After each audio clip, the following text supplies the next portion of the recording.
मैं उस चीज को अंदर से फील कर रही थी कि मामला क्या है। थोड़ी बड़ी हुई तो मुझे पीरियड्स आया। मैंने एक चीज सोचा था कि जब मैं बड़ी हो जाऊंगी, मेरा ड्रीम था डॉक्टर बनना, और मैं सोचती थी मैं डॉक्टर बनूंगी ना तो महिलाओं को ये बताऊंगी कि ये एक नॉर्मल चीज है यार, इसके लिए इतना हंगामा क्यों खड़ा करना, क्यों नहीं जवाब देते सही से। बट जैसे थोड़ी बड़ी हुई और पीरियड्स फर्स्ट टाइम आया तो उस दिन घर में कुछ पूजा जैसा माहौल था और सारे पूजा वाले काम मैं ही कर रही थी। तो ऑल ऑफ ए सडन मुझे कुछ फील हुआ, मैं वॉशरूम में गई और तब मुझे पता चला, पहले तो फर्स्ट टाइम मुझे लगा कि मुझे कैंसर हो गया है और अब मैं मरने वाली हूँ एंड ऑल दैट, जो भी होता है फर्स्ट टाइम का। फिर क्या हुआ कि मुझे मेरी बड़ी बुजुर्ग महिलाओं ने मुझे बुलाया, मैं रोने वाने लगी तो पता चला कि अच्छा ये हो गया है। तो मुझे कुछ कपड़े दिए गए और जो भी, चूंकि मैं डॉक्टर फैमिली से थी तो पैड्स भी हमारे यहाँ अवेलेबल था। तो उसके बाद जो कहा गया था वो कहीं ना कहीं ट्रिगर पॉइंट बना इस विषय पर आने के लिए कि अभी के बाद किसी भी पूजा की चीज को तुम नहीं छुओगी, किसी भी जेंट्स को तुम ये नहीं बताओगी कि तुम ये सब क्यों नहीं छू रही हो, चाहे तुम्हारे फादर हो, चाहे तुम्हारे नाना जी हो, चाहे और भी मेरे मेंबर्स हो। और वो बात मुझे बहुत हर्ट कर गई कि जो लड़की सब कुछ अभी कर रही थी उसको बिल्कुल साइड कर दिया गया and I was feel ignored. मुझे लग रहा था क्या हो रहा है, क्या हो रहा है। And that is the point जब मैंने सोच लिया था कि अगर मैं कुछ भी ना बनूं तो भी मैं पीरियड्स पे ही काम करूंगी। और फॉर्चुनेटली अनफॉर्चुनेटली मैं डॉक्टर नहीं बन पाई और मैंने ऑप्ट किया ये काम। तो 2012 में शादी हुई, बच्चे हुए एंड ऑल दैट, सारी प्रोसेस जो होती है एक महिला की लाइफ में। मेरे हस्बैंड देखते थे कि ये काम करने वाली है, घर में बैठे बोर होती है, टीवी भी नहीं देखती है, तो उन्होंने कहा कुछ कर लो। तो मैंने सोचा कि मैंने एक प्ले स्कूल खोला था।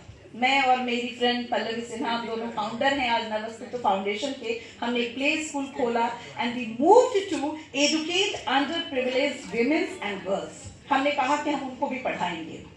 उनको पढ़ाने के दौरान 2012 में हमें ये पता चला कि महिलाओं की स्थिति बहुत ही भयावह है जब उनके हेल्थ एंड हाइजीन की बात की जाए। वो छुपाती इतना है कि असलियत में छुपा जाती है। कभी कभी वो परेशान है, बीमार है, तकलीफों से जूझ रही है, बट वो तब तक अपना मुंह नहीं खोलती है जब तक स्थिति उनके हाथ से निकल नहीं जाती है। ये बात मुझे 2012 में पता चली। तो मैंने बचपन की उस घटना को रिलेट किया और मैंने सोचा कि बस जो मैं सोच रही थी वो मुझे करना पड़ेगा। और हमने डिसाइड किया कि अब हम महिलाओं को अवेयर करेंगे टुवर्ड्स देयर पीरियड्स और मेंस्ट्रुएशन। बट जैसे ही ये बात शुरू हुई, ये सफर शुरू हुआ, चैलेंजेस तब शुरू हो गए। कोई हमें सुनने को ही तैयार नहीं था। इवन कि घर की बुजुर्ग महिलाओं ने बोला कि और कोई काम नहीं है क्या, बेकार फालतू बकवास, कोई सुनेगा तो क्या कहेगा कि कैसी बात करती है ये। आप किसी से जाके अचानक से पूछो आपको पीरियड्स आता है क्या, तो वो तो वैसे ही गाली देगा। तो ये चीजें शुरू हुई। मैं जब जाती थी लोगों को बताती थी कि पीरियड्स पे बात करना जरूरी है, तो घर की बुजुर्ग महिलाएं मुझे ये कहती थी कि आपसे बेशर्म महिला हमने नहीं देखी। कई बार मुझे बैठने भी नहीं दिया गया। और किसने बैठने नहीं दिया, वो ज्योति मुझे देख के गिर गई। और एकदम से लगता था कि यार इतने खराब है हम, मैं इतने अपर क्लास से, ये इतने लोअर क्लास से, और यही मुझ पर हावी हो रही है। तब मुझे समझ आया कि लिटरेसी बहुत जरूरी है, जानकारी बहुत जरूरी है। और तब से ये सफर आज तक चल रहा है। लेकिन ये सफर, लोग कहते हैं कि आपने यहां तक कैसे पहुंच गए, आप ये कैसे कर रहे हैं, आप वो कैसे कर रहे हैं, ये सब इतना आसान नहीं है। खास करके अगर बात महिलाओं की हो तो शी शोर नाम रखा है, और शी का शोर करना भी बहुत बहुत बड़ा इशू होता है। जब शी शोर करती है ना तो दो चीजें होती हैं, या तो बात बनती है या तो बात बिगड़ जाती है। क्योंकि अगर घर में शोर करे तो घर का माहौल खराब हो जाता है, बाहर शोर करे तो बेशर्म महिला कहलाती है मेरी तरह। तो चैलेंजिंग है। तो ये दोनों शब्द भी बहुत महत्वपूर्ण हैं। मैंने जो स्ट्रगल किया है, मैंने जो फील किया है, वो यही किया है कि महिलाओं ने ही मुझे सबसे ज्यादा डिस्करेज किया है। महिलाओं ने ही मुझे सबसे ज्यादा ये बताया कि आप गलत कर रहे हो, आपको ये नहीं करना चाहिए, आपकी बेटी पर इसका क्या असर पड़ेगा।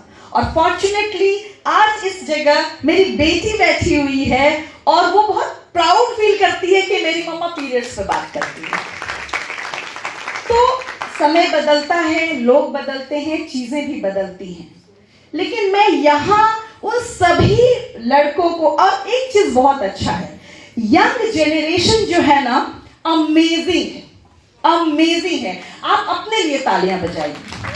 आपने अपने पीछे की जेनरेशन को ना वाकई में अपना हाथ दिया है कि अगर आप कहीं कम हैं तो हम आपके साथ खड़े हैं।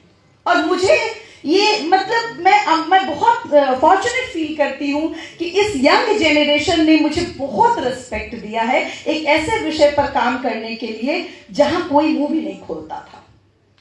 तो ये मैं 2-4 नाम भी लूंगी, उसमें सबसे पहला नाम मैं मेरी बेटी का लूंगी, मेरे हस्बैंड का लूंगी, और एक बहुत लोग जानते हैं, रंजन मिस्त्री नाम का एक बच्चा है, वो 2017 से मुझे जानता है और मेरी हर जो कमी है उसको भी पहचानता है, और मुझे वो हर वक्त मेरे साथ खड़ा होता है कि मैम ऐसे करना है, मैम ऐसे करना है, ये आप गलत कर रहे हो, ये आप सही कर रहे हो। तो यंग जेनरेशन अमेजिंग है। बस मैं इतना ही बोलूंगी। मैं टेक्निकली ब्लंट थी और उस लड़के ने मुझे सिखाया कि आज के समय में विदाउट टेक्नोलॉजी आप कुछ नहीं कर सकते, कुछ नहीं कर सकते। उसने मुझे सिखाया ABCD की तरह। मेरी बेटी मेरे लिए जूम मीटिंग ऑर्गेनाइज करती है कि मम्मा को जूम मीटिंग करना है, मुझे कुछ भी नहीं आता है, फैक्ट बता रही हूं मैं अपने। मैं बात बहुत कर लेती हूँ, लोगों को समझा आती हूँ, लेकिन मैं जानती कुछ भी नहीं थी, बेसिक्स। तो ये बहुत जरूरी है कि आप दो जेनरेशन के बीच कम्युनिकेट कैसे करते हैं। तो अगली पीढ़ी के साथ अगर आपका कोऑर्डिनेशन अच्छा है तो आप नई चीजों को लेकर आएंगे। पिछली पीढ़ी के साथ अगर आपका कोऑर्डिनेशन अच्छा है तो आपका वर्क एफिशिएंसी बढ़ जाता है। तो ये बहुत महत्वपूर्ण है, और खास करके जब एक औरत काम करती है तो मैंने महसूस किया है कि आपके काम और आपकी जो फैमिली है, जो आपके सोशल रिलेशंस हैं, उनके बीच का बैलेंस बहुत जरूरी है। क्योंकि जैसे ही आप घर से lipstick and all that getup करके निकलते हैं और घर में हस्बैंड मुंह फैला के बैठा हुआ है, आपकी सारी एफिशिएंसियां खत्म हो जाती है, कुछ नहीं कर सकते आप। लेकिन उसी हस्बैंड ने जब आपको मोटिवेट करके भेजा है, जब उसने आपको ये बोल के भेजा है कि तुम बोलने जा रही हो, तुम बहुत अच्छे से बोलना, तो आप दुगने उत्साह से वो काम करते हैं। तो ये बहुत महत्वपूर्ण है कि एक औरत अपने परिवार को, अपने काम को, दोनों को बराबर का रिगार्ड दे। अक्सर देखा गया, मेरे नाना जी बहुत मतलब वो बहुत एनॉयड होते थे, बिकॉज वो कॉलेज में थे और तब की जो लेडी प्रोफेसर्स होती थी, तो जैसे ही विमेंस कॉलेज में आप चले जाइएगा तो उनका ना बिहेवियर अजीब सा होता था मेल मेंबर्स के साथ, अगर कोई विजिट करता था कॉलेज में। तो मैं चूंकि मैं SM कॉलेज से पढ़ी हूँ, भागलपुर से, तो वो वहां जाते थे तो मुझे बार बार बोलते थे, यार औरतों को अगर थोड़ी पावर दे दो ना तो हर कोई इंदिरा गांधी ही बनना चाहता है। तो वो बात बहुत इंटरेस्टिंग है, और ये सच भी है कुछ हद तक, कि तब हम अपना बैलेंस भूल जाते हैं। तो मैं आज यहाँ इन सब बातों को इसलिए रख रही हूँ क्योंकि यहाँ नई पीढ़ी बैठी है और बहुत बड़ी संख्या में बैठी है, और आप जानते हैं कि लड़कियों की स्थिति कमोबेश आज भी वही है। हम कितना भी ढिंडोरा पीट लें, कितनी भी बातें कर दें, जैसे ही शाम के 6 बजते हैं आपका सवाल होता है, कहाँ हो, जल्दी घर आओ, कहीं कुछ हो ना जाए, कहाँ जाना है। मेरी बेटी बोलती है, मम्मा मुझे जरा गोलगप्पा खाने जाना है, 6 बज गए, कहीं नहीं जाना है। तो हम आज भी वहीं खड़े हैं। इन सब चीजों को लेकर एक औरत स्ट्रगल करती है, और उसमें बहुत जरूरी है कि आपके आसपास के सराउंडिंग में कैसे लोग रहते हैं। मैं आपको एक लोग कहते हैं कि प्रॉब्लम पर फोकस मत कीजिएगा, सोल्यूशन पे फोकस कीजिएगा। मुझे बता रही थी, जो मुझे गाइड कर रही थी इसके लिए, तो मैंने बोला यार प्रॉब्लम सुनेंगे नहीं तो सोल्यूशन कहां से लाएंगे, तो मैं तो प्रॉब्लम बताऊंगी। स्पार्क बहुत बड़ी चीज है। और आपको एक चीज बताऊं, लड़कों को बहुत कुछ मोटिवेट करता है। लड़कों को मदर फादर ही मोटिवेट करना शुरू कर देते हैं, तुमको ये करना है, डॉक्टर बनना है, इंजीनियर बनना है, फलना ढिकाना, पता नहीं क्या क्या बन जाना है, और एट लास्ट IAS तो बन ही जाना है। मगर ये बात लड़कियों के लिए लागू नहीं होता है। हमारे यहाँ आज भी कहते पढ़ो लिखो, खूब पढ़ो बेटा, खूब पढ़ो खूब पढ़ो, लेकिन घर तो चलाना पड़ेगा ना। तो बस वो जो ऐसे होता है फिर वैसे हो जाता है। तो ये सब चीजें हर लड़की के साथ है। बट क्या स्पार्क क्या है, ट्रिगर पॉइंट क्या है तुम्हारा? अब क्या होता है कि कुछ लड़कियां इतनी हाईली एम्बिशियस हो जाती हैं कि फैमिली को एक तरफ कर देती हैं कि यार छोड़ो, तुम्हारा कोई वैल्यू नहीं है। अब शादी हो गई है आजकल के बच्चों की, लड़कियां इतनी एम्बिशियस हैं कि वो अपने हस्बैंड को बोलती तुम्हारी औकात क्या है, हो गया बस खत्म कहानी। उसके बाद डिवोर्स फाइल होते हैं एंड ऑल दैट। फिर लड़कियों की स्थिति वहीं पहुंच गई, फिर हम उसको अच्छा नहीं मानते। तो ट्रिगर पॉइंट क्या है तुम्हारा, इंस्पिरेशन क्या है? लड़कियों का एक इंस्पिरेशन होना चाहिए। मैं अपनी बहुत बड़ी बेइज्जती आज इस स्टेज से शेयर करूंगी, जिसने मुझे मोटिवेट किया यहां तक आने के लिए। पहली बेइज्जती मेरी तब हुई जब मैं स्लम्स में गई और मुझे उस जाहिल औरत ने बोला कि मैं आपको अपने दरवाजे पर बैठने नहीं दूंगी। एक महिला ने अपने घर से झाड़ू निकाला एंड शी टोल्ड कि अगर आप इसके बाद मेरी बहू को अनवांटेड प्रेगनेंसी के बारे में एक शब्द बोलेंगी तो मैं आपको झाड़ू से मारूंगी। That was the trigger point. मुझे लगा कि बहुत जरूरत है काम करने की। मैं फिर गई, मैं आज भी जाती हूँ और आज वो महिला मेरा इतना रिस्पेक्ट करती है कि मेरा पैर छूती है। बदलाव आया, समय के साथ आया। शायद मेरा अप्रोच गलत जा रहा था। फिर मैंने उसकी प्रॉब्लम सुनी, क्योंकि आपके यहाँ महिलाओं की कोई सुनता कहाँ है। अगर बहू अपनी प्रॉब्लम बता रही है तो सास रेजिस्ट करिए, क्यों बता रही हो इनको, ये कौन है? लेकिन हमने उनकी धीरे धीरे प्रॉब्लम शुरू की। मुझे एक अवार्ड सेरेमनी में बुलाया गया था। मुझे एक फोन आया, 2017 की बात है।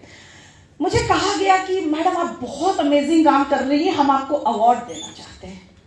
मैं नई थी, अवार्ड का मतलब भी शायद नहीं समझती थी, क्योंकि बचपन से मैं बहुत शाई रही हूँ, किसी से इतना इंटरेक्शन भी नहीं था। आज मैं सबसे बोल्ड महिला के रूप में जानी जाती हूँ। तो ये जो ट्रांसफॉर्मेशन है ना, ये शायद समय ने कर दिया और टॉपिक ने कर दिया, पीरियड्स वाले टॉपिक ने कर दिया। उसके बाद क्या हुआ, मुझे बुलाया गया, सारी महिलाएं बैठी थी, सब अमेजिंग, ऑल ड्रेसअप। मुझे बाद में लग रहा था सबसे खराब मैं ही लग रही हूँ।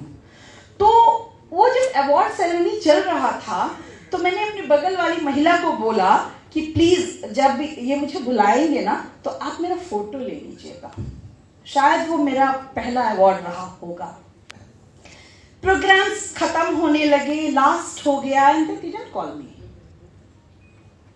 सोचा यार अब क्या करूं, बगल वाली को क्या बोलूं, अब बगल वाली को क्या बोलूं। अब वो मुझे कह रही है कि आपको तो बुलाया नहीं, प्रोग्राम तो खत्म हो रहा है। It was so embarrassing. और मैंने ऑर्गेनाइजर को जाके बोला कि मैं निकल रही हूँ, thank you for calling. And then they realise कि ये क्या हुआ। और उसके बाद वो पूरा हंगामा होने लगा और madam madam madam please Amrita ji, please please Amrita ji. मुझे वो सम्मान जबरन मंच पर बुला के दिया गया। उस दिन मैंने डिसाइड किया था कि मेरे घर में इतने अवार्ड्स होंगे, इतने अवार्ड्स होंगे कि सबसे पीछे ये अवार्ड रखा जाएगा। And then it happens. और मैं वो बेइज्जती कभी नहीं भूलती। मैंने कभी नहीं बताया ये बात पब्लिकली, आज कह रही हूं क्योंकि बात शी शोर की है। तो कुछ चीजें महिलाओं की लाइफ में ऑटोमेटिक आती हैं। कोई जरूरी नहीं कि आप बहुत पढ़े लिखे हो तो आप बहुत अच्छा कर लेंगे। कोई जरूरी नहीं है कि आप अगर बहुत हाईली क्वालिफाइड है, बहुत अच्छे फैमिली से, आप बहुत अच्छा कर लेंगे। कोई एक घटना आपके जीवन में जरूर घटेगी जो आपको ये बता देगी कि आप बाकी लोगों से अलग हो और आपको करना होगा। मैं सोचती थी कि मैं कुछ नहीं कर सकती हूँ शायद जीवन में, लेकिन मेरी शादी के बाद मेरे हस्बैंड ने मुझे बताया क्या तुम्हें इतना सब कुछ है, तुम क्यों घर में रहती हो, तुम घर के लिए नहीं बनी हो। And he is my inspiration. वो हमेशा कहते हैं कि प्लीज आप मैं जानती थी ये जो मुझे चिट मिला है ना, इसमें टाइम के बारे में बताया गया है कि टाइम बहुत कम है तो थोड़ा जल्दी बोलिएगा। तो ये जो प्रॉब्लम है ये मुझे पता था, मेरी कहानी इतनी छोटी नहीं है, लेकिन मैं आज फिर भी ये कहना चाहती हूँ कि please as a women, as a male, जो कोई भी यहाँ बैठा है, अगर मेरी स्टोरी से, मैं एक बहुत साधारण सी महिला हूँ, यहाँ तक आई हूँ, बहुत हालात ने सिखाया और बहुत फैमिली ने सपोर्ट किया। मेरे हस्बैंड, मेरी बेटी मेरा सबसे बड़ा मोटिवेशन है। तो प्लीज एक औरत है, काम करने निकले हैं और चाहती हैं कि आपका नाम भी, आप मेरी जगह खड़े होकर अपनी स्टोरी शेयर करें, तो सबसे पहले ये बैलेंस बनाइए और उस सबको लेकर चलिए जो आपसे जुड़े हुए हैं, तभी आप बहुत अच्छा कर सकते हैं। आई डोंट नो मैंने आपको कितना मतलब बता पाई मैं अपने बारे में, बहुत कुछ कहना रह गया, बट फिर भी मैं चाहूंगी कि नेक्स्ट टाइम जब भी आप मुझे मौका देंगे, मैं और भी बहुत सारी ऐसी स्टोरीज हैं जो मैं आपके साथ शेयर करना चाहूंगी। तो थैंक यू सो मच, आपने इतना समय दिया और मुझे सुना, और आगे बहुत सारे स्पीकर्स हैं, तो सबको बहुत बहुत बधाई इस कार्यक्रम को ऑर्गेनाइज करने के लिए। Thank you so much.